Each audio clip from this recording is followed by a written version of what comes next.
आज हम देखने वाले हैं कक्षा 10वीं के इतिहास अध्याय 1 यूरोप में राष्ट्रवाद के 32 इम्पोर्टेंट ऑब्जेक्टिव जो कई बार एग्जाम में पूछे गए हैं और जिनको एग्जाम में आने के चांसेस बहुत हैं और यह ड्रीम 475 के लिए है। तो हमारा पहला प्रश्न है,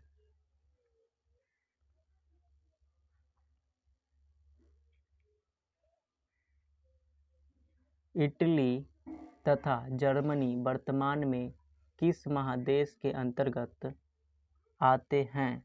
यह प्रश्न 2015 में पूछा गया, इसलिए यह बहुत महत्वपूर्ण है।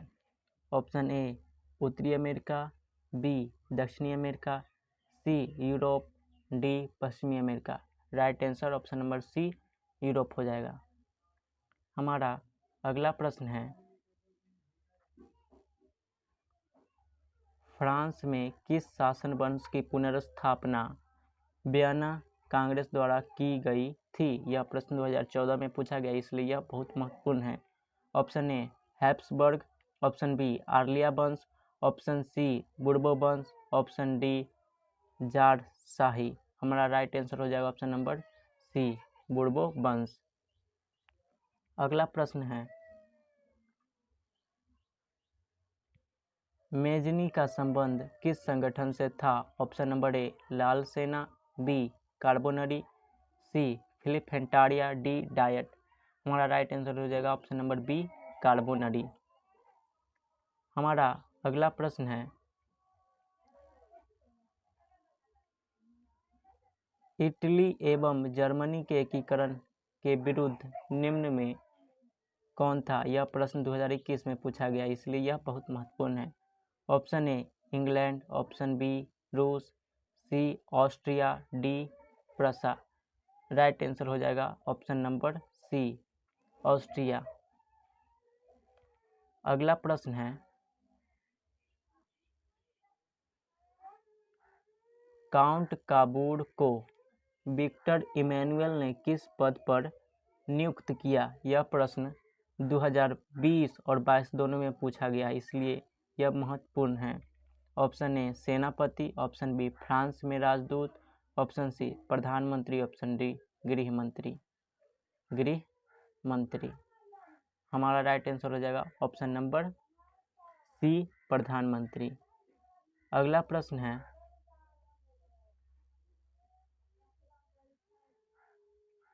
गैरिबाल्डी पेशे से क्या था? यह प्रश्न 2012, 14 और 19 में पूछा गया है, इसलिए यह वीवीआई है। ऑप्शन ए सिपाही, बी किसान, डी सी जमींदार, डी नाविक। तो हमारा ऑप्शन नंबर डी सही होगा, गैरिबाल्डी पेशे से नाविक था। अगला प्रश्न है,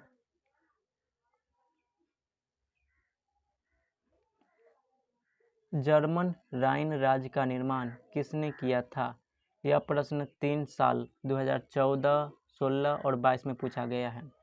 ऑप्शन ए लुई 18वां, option B Napoleon Bonaparte, option C Napoleon तृतीय, ऑप्शन डी बिस्मार्क। तो जर्मन राइन राज्य का निर्माण नेपोलियन बोनापार्ट ने किया था। ऑप्शन नंबर बी हमारा राइट आंसर हो जाएगा। हमारा अगला प्रश्न है, जालवेरिन कैसी संस्था थी? यह 2022 में पूछा गया है। ऑप्शन ए क्रांतिकारियों की, बी व्यापारियों की, सी विद्वानों की, डी पादरियों एवं सामंतों की। तो जालवेरिन व्यापारियों की एक संस्था थी। ऑप्शन नंबर बी हमारा राइट आंसर हो जाएगा। अगला प्रश्न है हमारा,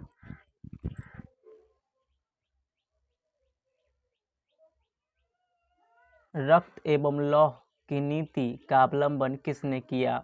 option A Mazzini, option B Hitler, option C Bismarck, option D William प्रथम। हमारा राइट आंसर हो जाएगा ऑप्शन नंबर सी बिस्मार्क ने लौह एवं रक्त की नीति का अवलंबन किया था।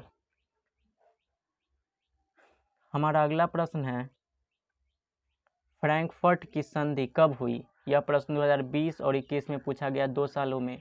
ऑप्शन ए 1864 ईस्वी, ऑप्शन बी 1866 ईस्वी, ऑप्शन सी 1870 ईस्वी, ऑप्शन डी 1871 ईस्वी। तो फ्रैंकफर्ट की संधि ऑप्शन नंबर डी 1871 में हुआ था। Right answer option number D है। हमारा अगला प्रश्न है,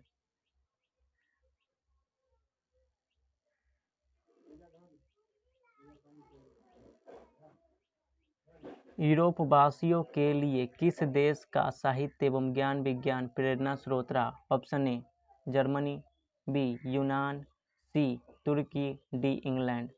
राइट आंसर हो जाएगा ऑप्शन नंबर बी यूनान। यूनान देश का ज्ञान और साहित्य ज्ञान विज्ञान यूरोपवासियों के लिए प्रेरणा स्रोत रहा। आगे बढ़ने से पहले इस पर आपको एक टारगेट दिया जाता है कि इस पर आप 21 सब्सक्राइब और 20 लाइक्स और 25 शेयर्स कर दें। अगला प्रश्न है हमारा, नेपल्स की क्रांति कब हुई? ऑप्शन नंबर ए 1820 ईस्वी, बी 1821 ईस्वी, सी 1822 ईस्वी, डी 1823 ईस्वी। तो नेपल्स की क्रांति 1821 ईस्वी में हुई थी। हमारा option number A option number B right answer हो जाएगा। अगला प्रश्न है,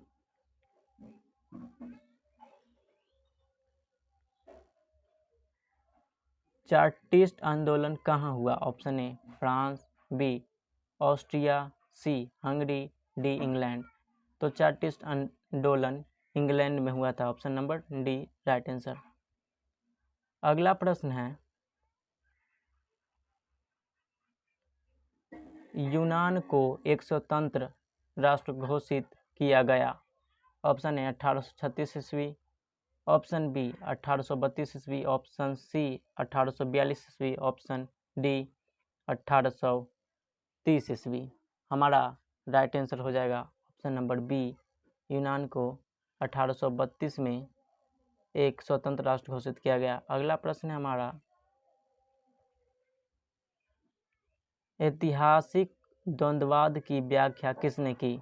option A Hegel, option B अंडर्ट, option C Humboldt, option D Jacob Grimm. तो ऐतिहासिक द्वंद्ववाद की व्याख्या हिगेल ने किया। ऑप्शन नंबर ए हमारा राइट आंसर हो जाएगा। अगला प्रश्न है, एड्रियानोपुल की संधि कब हुई? ऑप्शन नंबर ए 1828 ईस्वी, ऑप्शन बी 1829 ईस्वी, ऑप्शन सी 1830 ईस्वी, ऑप्शन डी 1931 ईस्वी। राइट आंसर हो जाएगा ऑप्शन नंबर बी 1829 ईस्वी। अगला प्रश्न है, एड्रियानोपुल की संधि किन दो देशों के बीच हुई? ऑप्शन नंबर ए रूस तुर्की, ऑप्शन बी यूनान पोलैंड, ऑप्शन सी तुर्की Hungary, option D Hungary Poland. तो एड्रियानोपुल की संधि रूस और तुर्की के बीच हुआ। ऑप्शन नंबर ए हमारा राइट आंसर हो जाएगा। अगला प्रश्न है,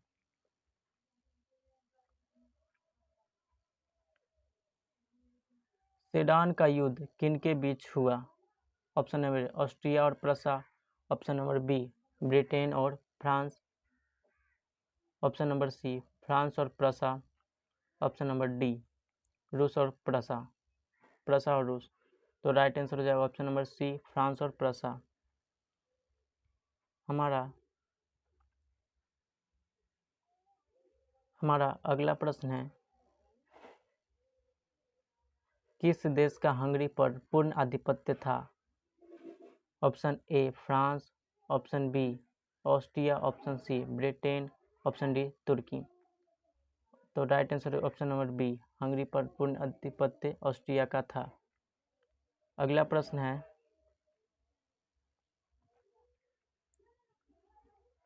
पोलैंड के विद्रोह को किसने कुचल दिया? ऑप्शन नंबर ए रूस, option number B Britain, option number C Austria, option number D France. Right answer हो जाएगा ऑप्शन नंबर ए रूस ने पोलैंड के विद्रोह को कुचल दिया। हमारा अगला प्रश्न है,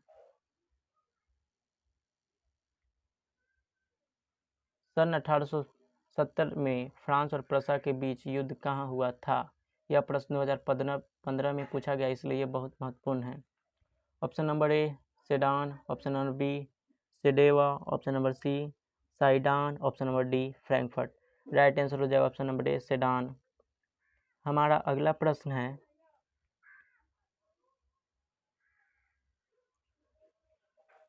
किस युद्ध के बाद जर्मनी का एकीकरण पूरा हुआ? यह प्रश्न 2018 में पूछा गया है।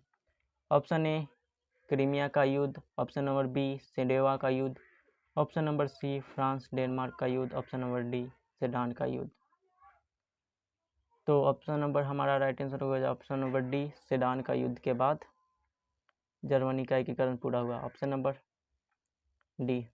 अगला प्रश्न है, यंग यूरोप का संस्थापक कौन था? यह प्रश्न 2019 में पूछा गया है। Option A Mazzini, option B Garibaldi, option C Victor Emmanuel, option D Mussolini. Right answer हो जाएगा ऑप्शन नंबर ए मेजनी ने यंग यूरोप का स्थापना किया था। हमारा अगला प्रश्न है, यूरोप का मरीज किसे कहा जाता था? यह प्रश्न 2019 में पूछा गया है। ऑप्शन ए तुर्की, option B Italy, option C England, option D France. Right answer हो जाएगा ऑप्शन नंबर ए तुर्की को यूरोप का मरीज कहा जाता है। अगला प्रश्न है हमारा, वियना कांग्रेस कब हुआ था? यह प्रश्न 2020 और 22 में पूछा गया है और चांसेस हैं इस साल भी पूछे जाएंगे। ऑप्शन ए 1815 ईस्वी, ऑप्शन बी 1818 ईस्वी, ऑप्शन सी 1820 ईस्वी, ऑप्शन डी 1848 ईस्वी। राइट आंसर हो जाएगा ऑप्शन नंबर ए 1815 ईस्वी। हमारा अगला प्रश्न है, जर्मनी के एकीकरण का प्रमुख वास्तुकार कौन था? Option number A Mazzini, option number B Garibaldi, option number C Lenin, option number D Bismarck. हमारा राइट आंसर हो जाएगा ऑप्शन नंबर डी बिस्मार्क। अगला प्रश्न है, हमारा, इटली के एकीकरण में निम्न में से किसका संबंध नहीं है? Option A Bismarck, option B Mazzini, option C Cavour, option D Garibaldi. Right answer हो जाएगा ऑप्शन नंबर ए बिस्मार्क।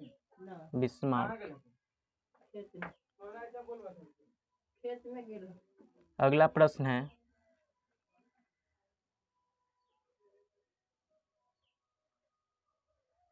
1830 का क्रांति 1830 की क्रांति के बाद फ्रांस में किस प्रकार का शासन स्थापित हुआ? यह प्रश्न 2021 में पूछा गया। ऑप्शन नंबर ए संघीय शासन व्यवस्था, ऑप्शन बी संवैधानिक राजतंत्र, सी गणराज्य, डी अधिनायकवाद। राइट आंसर हो जाएगा ऑप्शन नंबर बी संघीय राजतंत्र। अगला प्रश्न है,